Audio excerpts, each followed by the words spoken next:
उत्तर प्रदेश के मुख्यमंत्री योगी आदित्यनाथ गुरुवार को मुजफ्फरनगर पहुंचे, जहां उन्होंने प्रबुद्ध सम्मेलन को संबोधित करते हुए अपने भाषण की शुरुआत चौधरी चरण सिंह को याद करते हुए की। उन्होंने कहा कि चौधरी साहब को सम्मान पहले मिलना चाहिए था। साल 2004 से 2014 के बीच की सरकारों ने उन्हें ये सम्मान नहीं दिया। मुख्यमंत्री ने कहा कि भागवत की भूमि को दुनिया सुख तीर्थ के रूप में जानती है। सुख तीर्थ को पुराना वैभव लौटाने का काम भाजपा सरकार ने किया। दुनिया में किसी के पास 5000 वर्ष पुराना इतिहास नहीं, लेकिन मुजफ्फरनगर के पास है। सीएम योगी ने कहा कि एक वोट देश की तकदीर बदल सकती है।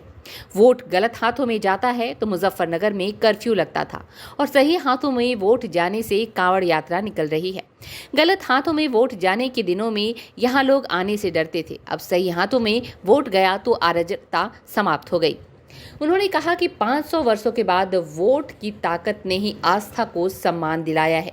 यूपी में अब तक 18 लाख पीएम स्वनिधि योजना में ऋण की स्वीकृति हुई है। वोट की कीमत समाज को बनाती है। एक तरफ फैमिली फर्स्ट और दूसरी तरफ नेशन फर्स्ट है।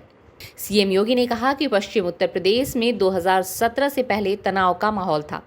सरधना में पहला खेल विश्वविद्यालय बन रहा है। अब किसी बेटी पारुल चौधरी को अभ्यास के लिए मुश्किलें नहीं होंगी। खिलाड़ियों को नई सुविधाएं दी जाएगी। बेटी, व्यापारी और किसान की सुरक्षा में कोई सेंध नहीं लग पाएगा। सीएम योगी ने कहा कि सपा, बसपा और कांग्रेस के लोग अयोध्या में राम मंदिर का निर्माण नहीं करा पाते। नए भारत में आजीविका और आस्था भी है। 3 वर्ष में देश को दुनिया की तीसरी बड़ी अर्थव्यवस्था बनाना है। देश को दुनिया की महाशक्ति बनाने के लिए मतदान करें। उन्होंने कहा कि प्रधानमंत्री मोदी के आने के बाद पूरा देश एक नए भारत का दर्शन कर रहा है। आज भारत सही दिशा में आगे बढ़ चुका है। स्ट्रीट बस के लिए मुजफ्फरनगर से आशीष कुमार की रिपोर्ट। राम मंदिर का निर्माण इस सपा, बसपा और कांग्रेस के लोग करा पाते क्या? आप में से कितने लोग अयोध्या गए दर्शन करने के लिए? पूरा मुजफ्फरनगर ही जा चुका है। आप मुझे बताइए, अब तो नई अयोध्या के दर्शन हो रहे हैं ना? अब तो अयोध्या अच्छी लग रही है ना? आप सोचो, पिछले 2 महीने के अंदर अयोध्या में 1.5 करोड़ से ज्यादा श्रद्धालुओं ने दर्शन किया और देश के अंदर से अलग अलग, यानी इतने बड़े पैमाने पे लोग आ रहे हैं और सुगमता से दर्शन हो रहे हैं। सड़कें वहां चौड़ी हो गई, भव्य राम मंदिर का निर्माण हो गया, रामलला विराजमान हो गए। नहीं तो सब सपना था। आपके पूर्वजों ने इस धरोहर को बचाए रखने के लिए अपने संबोधन के साथ ही राम राम जोड़ दिया था। यहां मैं देखता हूं पश्चिम में कोई किसान मिलता है, कोई परिवार आपस में मिलते हैं, संबोधन में क्या होते हैं? राम राम होते हैं, जिससे हम अपनी इस लड़ाई को अनंत काल तक आगे बढ़ा सकें। और आज रामलला स्वयं अयोध्या में विराजमान हो चुके हैं। 2024 का दौर, ये मुजफ्फरनगर जनपद को अंधेरे से निकालकर उजाले की तरफ लाने की एक यात्रा के रूप में याद किया जाए।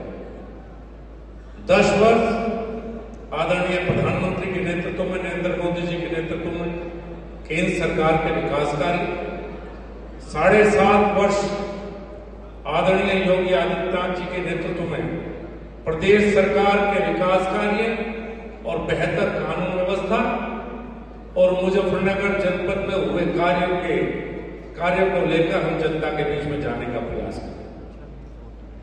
10 वर्ष पूर्व 4 घंटे बिजली मुजफ्फरनगर के गांव में आती थी और 10 घंटे शहर में। आपके नेतृत्व में 4 घंटे से बढ़कर आज 18 घंटे गांव में बिजली है और 24 घंटे मुजफ्फरनगर शहर में बिजली है। मुजफ्फरनगर शहर आज इन्वर्टर मुक्त शहर है। इस शहर में इस समय कोई इन्वर्टर नहीं। मैं आपका अभिनंदन करूंगा। कम से कम 50,000 कुएं हमारे जनपद मुजफ्फरनगर में किसानों के पास।